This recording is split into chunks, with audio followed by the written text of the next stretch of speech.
ایک ہی رفع الیدین ہو گیا، اور وہ کیا تھا؟ جب نماز شروع کریں گے اللہ اکبر کریں گے اور اس کے بعد سلام تک دوبارہ رفع الیدین نہیں ہے۔ مولانا انور شاہ کشمیری رحمۃ اللہ علیہ کتاب نیل الفرقدین، اس سے میں آپ کے سامنے حوالہ پیش کرتا ہوں، تو اس کے اندر وہ فرماتے ہیں کہ رفع الیدین کی حدیث جو ہے وہ سند اور عمل دونوں لحاظ سے متواتر ہے، جن میں کوئی شک نہیں کیا جا سکتا۔ اس میں سے ایک حرف بھی منسوخ نہیں۔ نیل الفرقدین کا صفحہ 22 ہے۔ جی مولوی صاحب، ایک ہی رفع الیدین ہو گیا، اور وہ کیا تھا؟ جب نماز شروع کریں گے اللہ اکبر کریں گے اور اس کے بعد سلام تک دوبارہ رفع الیدین نہیں ہے۔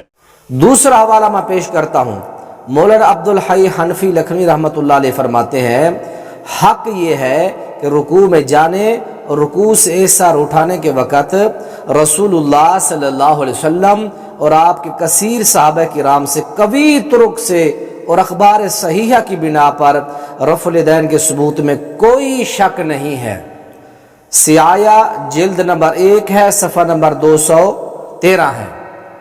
جی قریشی صاحب، اس کے بعد سلام تک دوبارہ رفع الیدین نہیں ہے۔ تیسرا حوالہ میں آپ کے سامنے پیش کرتا ہوں، علامہ رشید احمد گنگوہی رحمت اللہ علیہ فتاوی رشیدیہ کے اندر فرماتے ہیں، جلد 2 ہے، صفحہ 5 ہے، فرماتے ہیں میں رفع الیدین کے صحیح اور ثابت ہونے کا انہوں نے اعتراف کیا ہے اپنی کتاب اپنے فتاوی رشیدیہ کے اندر۔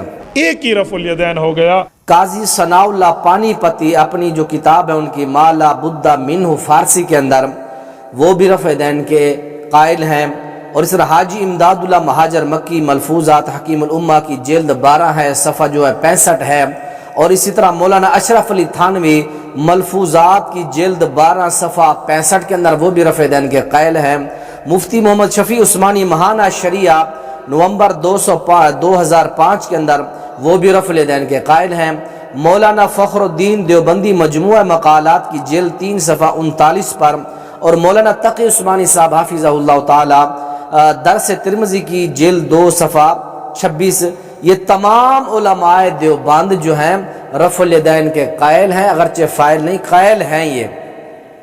اور اسی طرح شاہ ولی اللہ محدث دہلوی رحمۃ اللہ علیہ، ان کا بھی ایک حوالہ آپ ملاحظہ فرمائیں۔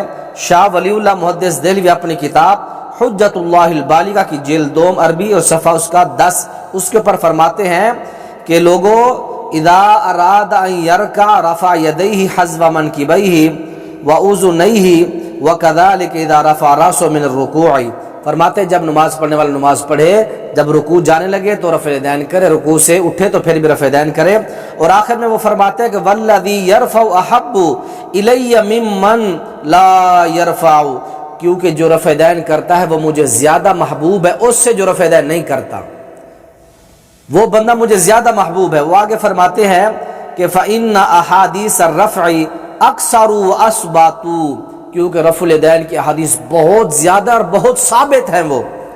اور اسی طرح فقہ حنفی کی ایک معتبر کتاب ہے در مختار، اس کے اندر بھی لکھا ہوا ہے کہ رفع الیدین سے نماز میں نقصان نہیں آتا، لکھا ہوا ہے کہ رفع الیدین لا تفسد الصلاۃ، رفع الیدین کرنے سے نماز کے اندر کوئی فساد، جس کے اندر کوئی خرابی نہیں آتی۔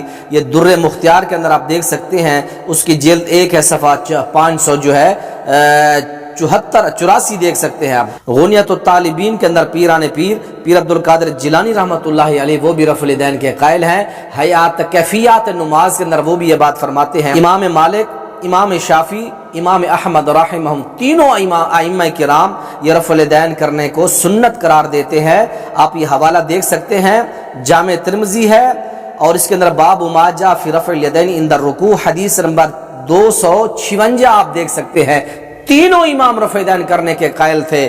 جی قریشی صاحب، ایک ہی رفع الیدین ہو گیا، اور وہ کیا تھا؟ جب نماز شروع کریں گے اللہ اکبر کریں گے اور اس کے بعد سلام تک دوبارہ رفع الیدین نہیں ہے۔